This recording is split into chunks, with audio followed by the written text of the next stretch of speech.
धाम धनी अक्षरातीत इंद्रावती जी के धाम हृदय में विराजमान होकर परम धाम की सभी आत्माओं को अपने स्वरूप की पहचान करा रहे हैं।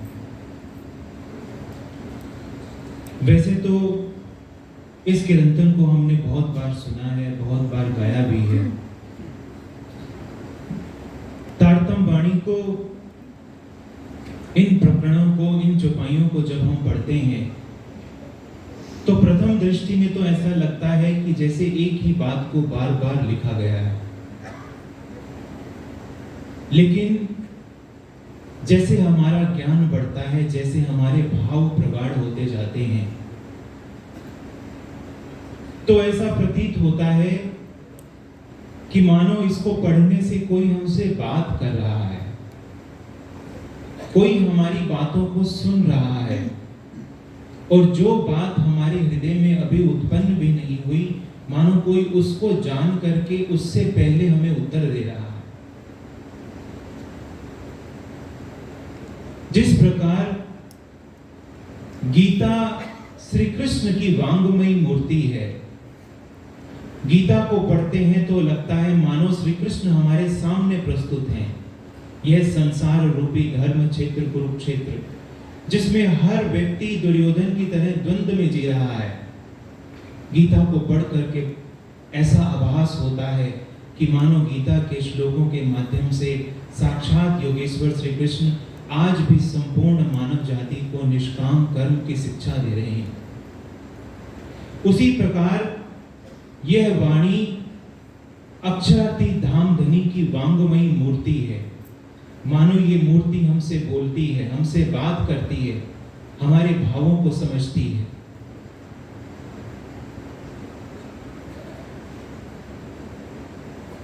हम आरती गाते हैं, कंचन थाल चहु मुख दिवला। इसके अंत में एक चौपाई आती है, तन मन जीव न्योछावर कीनो इंद्रावती चरणे लागी। यह मन में विचार उठता है कि जिस इंद्रावती जी के धाम हृदय में अक्षरातीत विराजमान है, श्री 5 पद्मावतीपुरी धाम के अंदर सारे सुंदर साथ जिसको अक्षरातीत मान करके पूजा कर रहे हैं, अपने हृदय में विराजमान उस युगल स्वरूप को इंद्रावती जी भी स्वयं कहती हैं कि तन मन जीव न्योछावर कीनो इंद्रावती चरणों लागी, कि मैं आपके चरण लगती हूं। देखा जाए तो इंद्रावती जी जिस मूल स्वरूप के साथ एकत्व और वाहिदत की भूमिका में है, जिसे वेद ने कहा कि जो तू है वो मैं हो जाऊं और जो मैं हूं वो तू हो जाए। वाणी की भी एक चौपाई है, अब मिल रही महामत पीयूष सो अंगो अंग। हक हम में, हम हक में, और हक बिना सब भाव।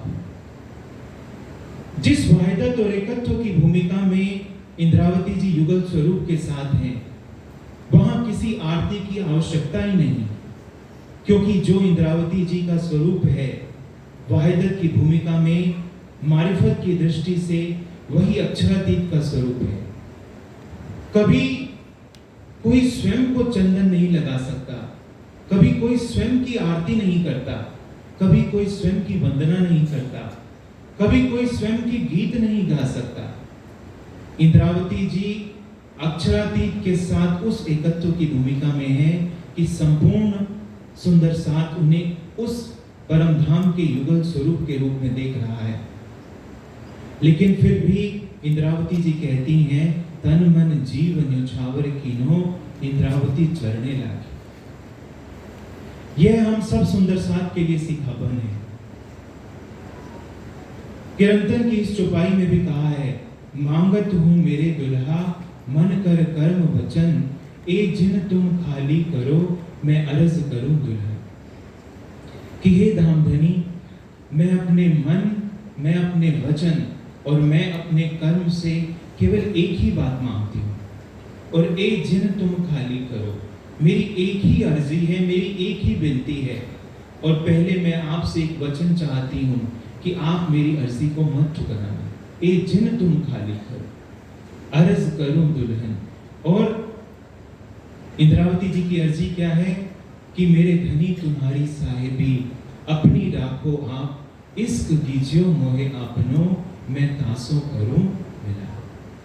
मुझे आपका कुछ नहीं चाहिए, मुझे राज्य का कुछ नहीं चाहिए, मुझे आप चाहिए। हम प्रतिदिन अर्जी गाते हैं, पिया तुम हो तैसी कीजियो। जब महाभारत का युद्ध था, दुर्योधन श्री कृष्ण के पास जाते हैं और श्री कृष्ण से युद्ध में अपने पक्ष में लड़ने के लिए कहते हैं। श्री कृष्ण दुर्योधन से कहते हैं कि दुर्योधन, तुम्हारे पास दो चुनाव हैं, तुमने चुनना है। एक तरफ मेरी 11 अक्षोषणी सेना है, या तो तुम उसको चुन लो, और एक तरफ मैं स्वयं हूं निहत्था, और मैं वचन देता हूं कि मैं युद्ध में कोई भी शस्त्र नहीं उठाऊंगी। तुम बताओ तुम्हें क्या चुनाव करना है। दुर्योधन ने चुनाव किया श्री कृष्ण की 11 अक्षोषणी सेना का। दूसरी तरफ युधिष्ठिर है। युधिष्ठिर ने कहा कि हमें आपकी सेना नहीं चाहिए, हमें आप चाहिए। भले ही आप युद्ध में शस्त्र ना उठाओ, लेकिन जहां आप हैं, इसीलिए पूरी गीता के अंतिम में संजय ने ये बहुत सुंदर बात कही कि यत् योगेश्वर श्री कृष्ण, कि जहां पर श्री कृष्ण रूपी धर्म विराजमान है, वहां पर नीति, वहां पर विजय, वहां पर श्री, वहां पर संपदा सदैव अपने आप खिंची आती है। इंद्रावती जी भी यही कहती हैं कि मुझे आपका कुछ नहीं चाहिए, पिया तुम हो तैसी कीजिए। जैसे आप हैं मुझे वैसा कर दीजिए, मुझे उस एकत्व और वाहिदत की भूमिका में पहुंचा दीजिए जहां आप में और मुझ में कोई भेद ही ना रहे। यह सरल साधारण से किरंतन हम सभी सुंदर साथ को गहन चिंतन के लिए मजबूर करते हैं कि आज 400 साल से ये जो अखंड वाणी का रस बरस रहा है, उसके बाद भी अक्षरातीत धामधनी को पीठ देकर हम प्रतिदिन संसार में लौटते हैं। मुझे एक उदाहरण याद आ रहा है। एक गांव में एक गरीब किसान था, उसका नाम था देव प्रसाद। बहुत ही गरीब, बहुत ही दरिद्र, टूटी फूटी उसकी झोपड़ी, जिसमें हजारों छेद। वर्षा की ऋतु में पानी टपकता था, सर्दी की ऋतु में ओस टपकती थी। एक उसकी पत्नी थी और एक उसका छोटा सा पुत्र। देव प्रसाद को हमेशा एक बात का भान रहा कि तुम्हारी मां ने तुम्हारा नाम देव प्रसाद रखा है, एक दिन तुम्हारा नाम अवश्य सार्थक होगा, देवता की कृपा तुम पर जरूर बरसेगी। और उस गांव में एक कहावत प्रचलित थी कि गांव के नजदीक एक गहन वन था। गांव के लोगों की मान्यता थी कि इस वन में गंधर्व और यक्ष रहते हैं, और जिस पर भी वो गंधर्व यक्ष प्रसन्न होते हैं, उसे मनचाहा धन देते हैं, सोना देते हैं। देव प्रसाद प्रतिदिन सुबह उस जंगल में चला जाता, सारा दिन उस जंगल में घूमता। कोई भी वृक्ष ऐसा नहीं बचा था जहां देव प्रसाद ने अपना माथा ना रखा हो, कोई चट्टान ऐसी ना बची जहां पर उसने सजदा ना बजाया हो। प्रतिदिन खाली हाथ घर लौटता। उसे उम्मीद थी कि शायद तुझे भी कोई गंधर्व मिले, शायद तुझे भी कोई यक्ष मिले, और तेरी मां ने जो तेरा नाम देव प्रसाद रखा है, शायद तेरे ऊपर भी कभी देवता का प्रसाद बरसे और तू अपनी निर्धनता को समाप्त करे। एक दिन देव प्रसाद थक गया। थके हारे अपने घर को वापस लौटते लौटते उसके मन में विचार था कि ये यक्ष गंधर्व ये सब बच्चों की बातें हैं, किस्से कहानियां हैं, वास्तव में ऐसा कुछ भी नहीं होता। आज के बाद मैं कभी भी इस वन में नहीं आऊंगा। लेकिन गोधूली का समय था, सूरज छिप रहा था। पीछे से किसी ने आवाज दी, देव प्रसाद। उसने जैसे ही पीछे मुड़ करके देखा, बड़ा आश्चर्यचकित हुआ। स्वर्ण रंग की आभा लिए एक देव पुरुष उसके सामने खड़ा था। देव प्रसाद को लगा कि जिस यक्ष की प्रतीक्षा वो इतने समय से कर रहा था, आज उसके सामने प्रकट हो गया। देव प्रसाद ने सोचा, आज तुम्हारी माता ने जो तुम्हें नाम दिया है, आज वो सार्थक हो गया। आज तुम पर देवता की कृपा बरसेगी। यक्ष के सामने दंडवत लेटा है। उस यक्ष ने कहा कि देव प्रसाद, आज तुम मुझसे 3 वर मांग लो, मैं तुम्हें 3 वर दूंगा। तुम्हारे मन में जो भी कामना हो, आज तुम मुझसे मांगो, तुम जो कहोगे वो तुम्हें मिलेगा। देव प्रसाद की खुशी का कोई ठिकाना नहीं था। काफी देर तक सोचता रहा, क्या मांगूं, क्या मांगूं। कुछ देर सोचने के बाद उसके मन में विचार आया कि मेरा एक टूटा फूटा सा झोपड़ा है, जिसमें पानी भी बरसता है, ओस भी टपकती है। क्यों ना मैं इनसे एक झोपड़ा मांगूं। उसने यक्ष से कहा कि आपकी अति कृपा होगी, आप मुझे यदि एक नया झोपड़ा दे दें। यक्ष तो यक्ष थे, उन्होंने कहा तथास्तु। एक नई झोपड़ी सामने आ गई। यक्ष भी मुस्कुरा रहे हैं कि देखो इसके सामने कौन खड़ा है, और इसने मांगा भी तो क्या। ये आज मांगता तो राजमहल मिल जाता, लेकिन इसकी बुद्धि केवल एक झोपड़ी तक ही सीमित रही। यक्ष ने कहा कि देव प्रसाद, अब तुम दूसरा वर मांगो। देव प्रसाद फिर से सोचता है कि अब क्या मांगो। फिर देव प्रसाद को याद आया कि मेरी एक छोटा सा बालक है, जिसने कई दिनों से कुछ खाना नहीं खाया है। क्यों ना मैं यक्ष से एक बकरी मांग लूं, जिसका दूध निकाल करके मैं अपने पुत्र को पिलाऊंगा। उसने देव प्रसाद ने यक्ष को कहा कि आपकी अति कृपा होगी यदि आप मुझे एक बकरी और दे दें। देव प्रसाद को यक्ष ने कहा तथास्तु, और वहां पर एक बकरी प्रकट हो गई। यक्ष अभी भी हंस रहा है कि इसकी बुद्धि देखो कि इसने मांगा भी तो क्या मांगा। यक्ष कहता है कि अब आखिरी वर है, तुम सोच लो, तुम विचार कर लो, तुम जो मांगोगे तुम्हें मिलेगा। सोच समझ करके अपना तीसरा वर मांगो। अब देव प्रसाद खूब सोचता है, विचारता है। उसे लगता है कि अब तो मेरी सारी जरूरतें ही पूरी हो गई, अब मैं क्या मांगू। फिर उसको लगता है कि बकरी है, बकरी को रोज चारा भी तो खिलाना पड़ेगा। अब क्यों ना मैं कुछ चारे की मांग कर लूं। तो उसने यक्ष से कहा कि आपकी अति कृपा, आपका बड़ा प्रसाद, यदि आप मुझे 10 किलो चारा दे दें, 10 किलो भूसा दे दें, तो आपका बड़ा अनुग्रह मुझ पर होगा। यक्ष मुस्कुराते रहे। 10 किलो चारा वहां प्रकट हो गया। यक्ष अंतर्ध्यान हो गए। अब देव प्रसाद के हाथ में एक बकरी है, उसके कंधे पर 10 किलो चारा है, और वो अपने घर जा रहा है। उसका मन प्रसन्नता से, पांव उसके जमीन पर नहीं पड़ रहे। वो अपनी पीठ को थपथपा रहा है कि देव प्रसाद तुम कितने बुद्धिमान हो। सोचो विधाता की मेहर तुम पर बरसी, तुम्हारी जो जो जरूरतें थी तुमने सब मांग ली। तुम तो आज धन्य धन्य हो गए।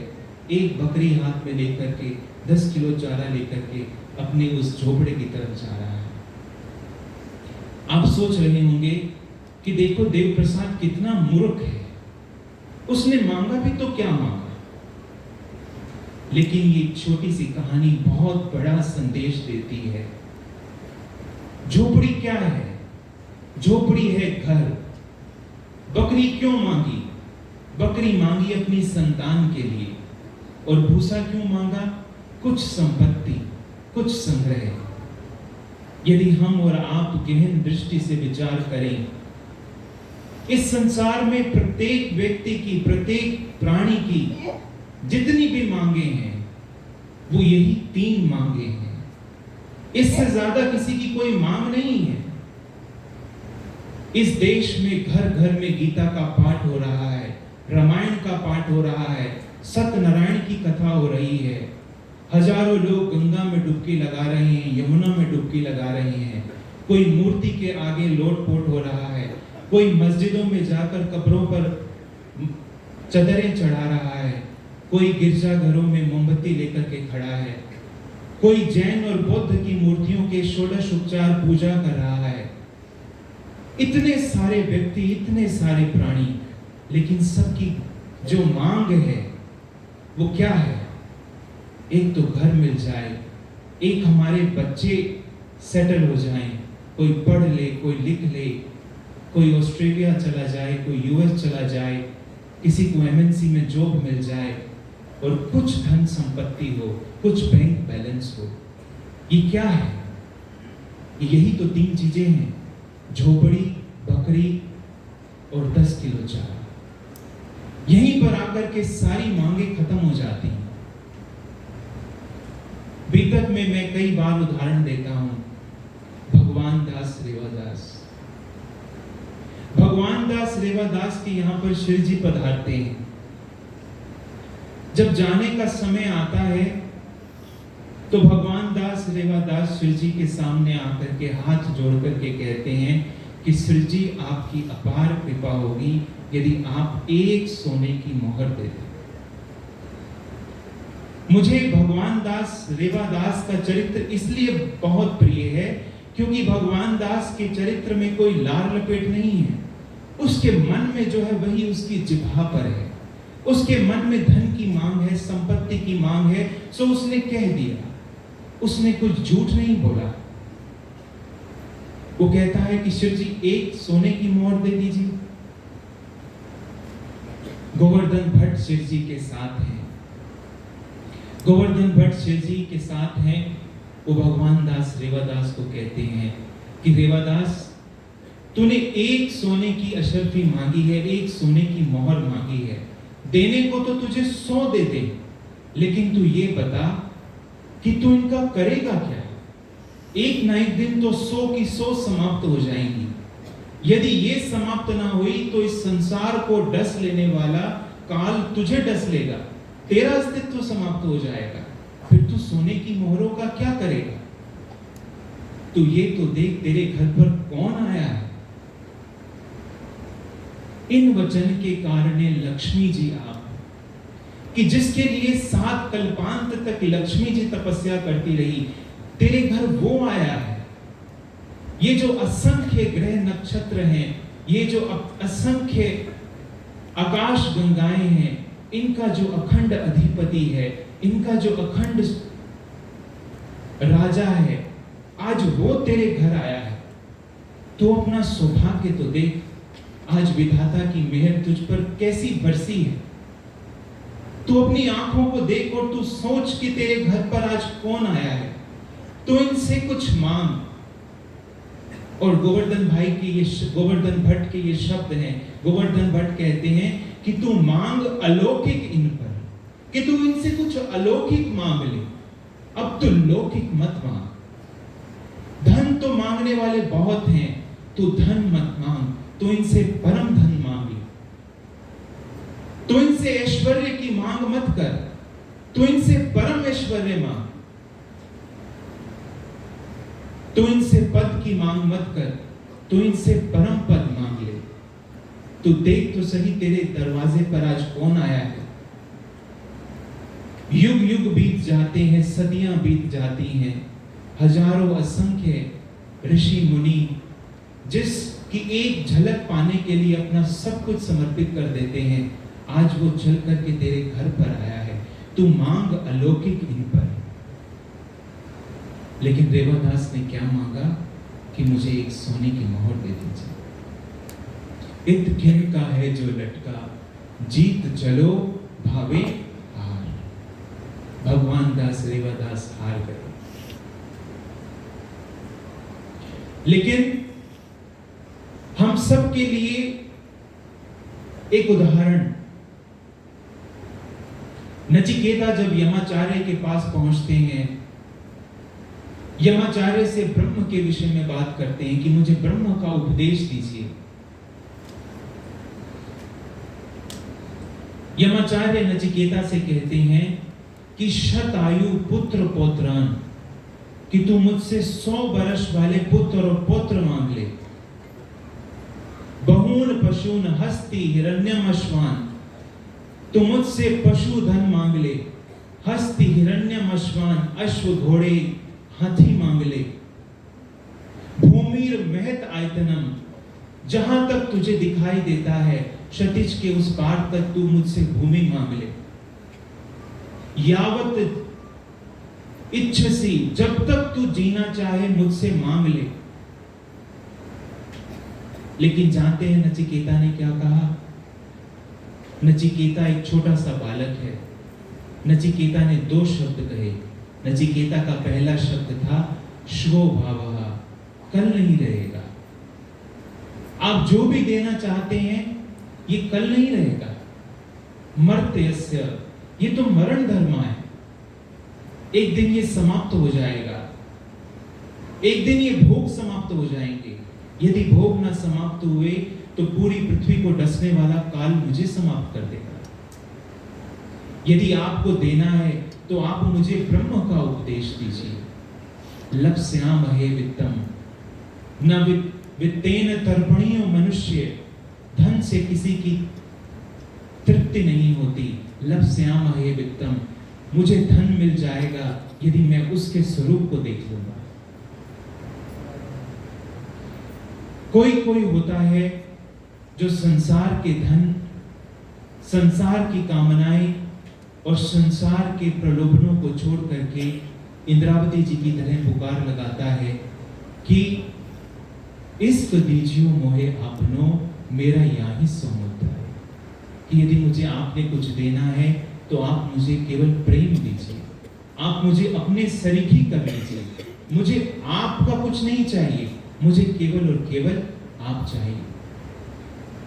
कोई कोई ललिता सखी के जैसा होता है जिसके हृदय से ये प्रार्थना उठती है, आत्म मेरी निर्मल करके सहजे पार उतारी, कोट बेर ललिता कुर्बानी।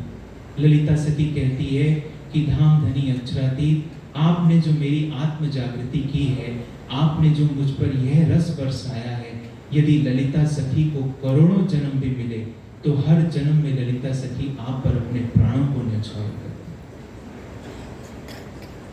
यह इंद्रावती जी की वेदना है। ना चाहूं मैं मान बुजुर्गी, ना चाहूं खिताब खुदाए, इश्क दीजियो मोहे आपनो, मेरो यहाँ सो मुद्दा है। मेरा मुद्दा तो केवल यही से है, मुझे इसके सिवाय कुछ नहीं चाहिए। जब विरह में तड़पती हुई गोपियों के पास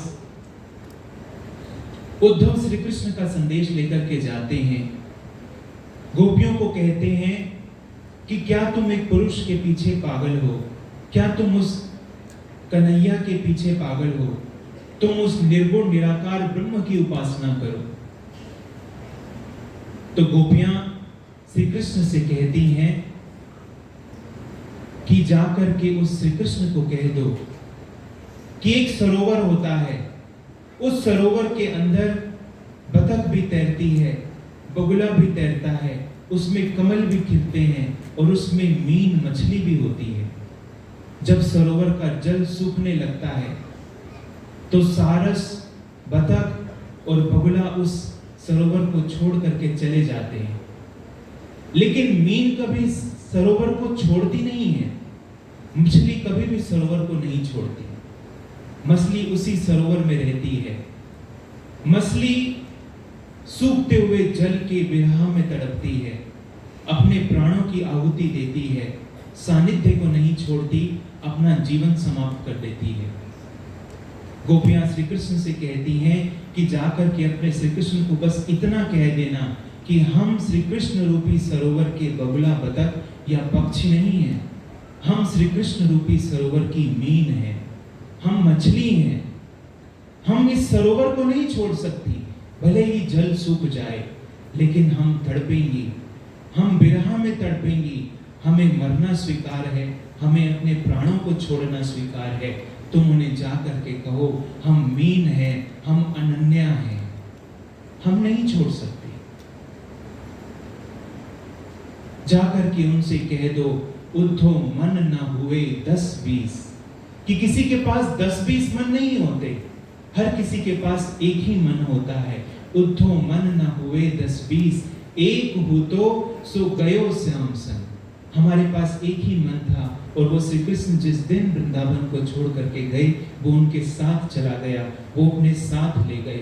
अब अब तुम बताओ कौन भजे तुम्हारो ईस।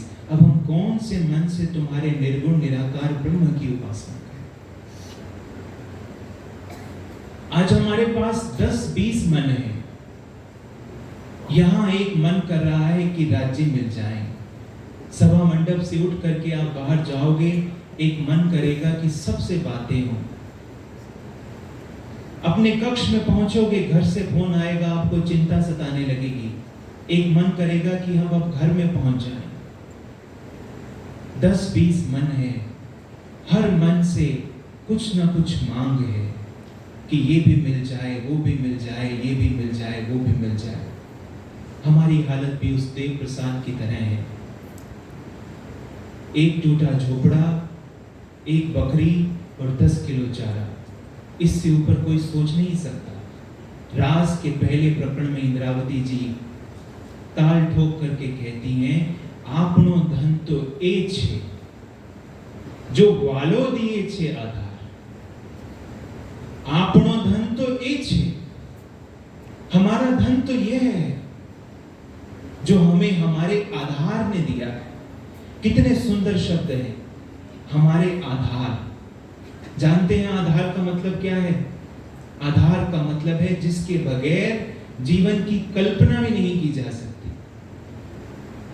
परमधाम की ब्रह्मात्माओं और परमधाम के युगल स्वरूप का संबंध ऐसा है जैसे सूरज और सूरज की किरणें, जैसे चंद्रमा और चंद्रमा की चांदनी, जैसे एक फूल और उसकी कोमलता, जैसे एक चंदन और उसकी सुगंधी। संभव है कि सूरज को उसकी किरणों से अलग किया जा सके, संभव है चंद्रमा को चांदनी से अलग किया जा सके, संभव है कि एक फूल से उसकी कोमलता को अलग किया जा सके, संभव है चंदन से उसकी सुगंधी को छीन लिया जाए। लेकिन इंद्रावती जी कहती हैं कि हमें आपसे छीनने का तो कोई उपाय ही नहीं। हम अरस परस हैं, हक हम में और हम हक में, हक बिना सब ख्वाब। जिसे वेद ने भी कहा कि जो तू है वो मैं हो जाऊं और जो मैं हूं वो तू हो जाए। सोचिए इतना ऊंचा ज्ञान, ऐसा प्रेम और ऐसा सिखापन हमें कहां देखने को मिलेगा। इंद्रावती जी के धाम हृदय में युगल स्वरूप बैठे हैं। नाम सिंगार शोभा तुम्हारी, मैं भेष तुम्हारो लिए। सही नाम दियो मोहर अपनी। इंद्रावती जी कहती हैं कि संसार में आपने मुझे अक्षरातीत बना करके बिठाया है। ऐसी शोभा इंद्रावती जी को मिली है जो इस संसार में न कभी किसी को मिली थी, न है और न ही भविष्य में किसी को मिलेगी। और सोचिए अध्यात्म की उस ऊंचाई पर पहुंचने के बाद इस वाणी को पढ़ते हैं तो लगता है कि कोई शास्त्र नहीं है, लेकिन संपूर्ण शास्त्रों का निचोड़ इसके अंदर समाहित हो गया है।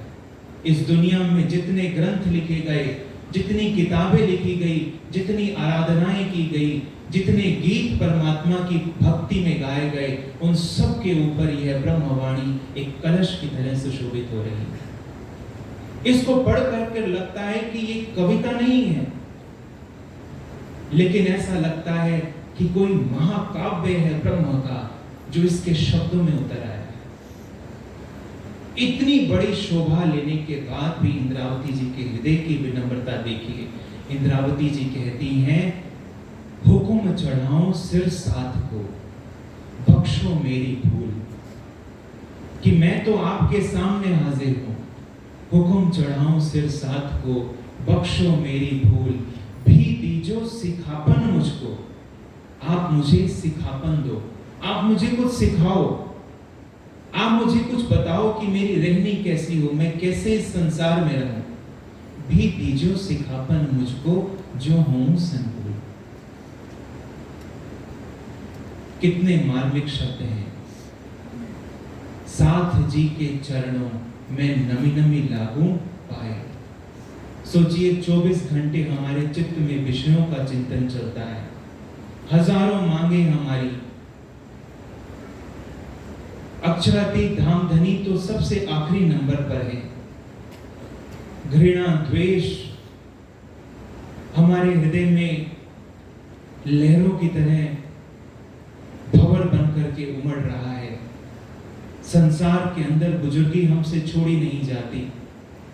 गृहस्थ में रहता है, उसकी अपनी बुजुर्गियां हैं।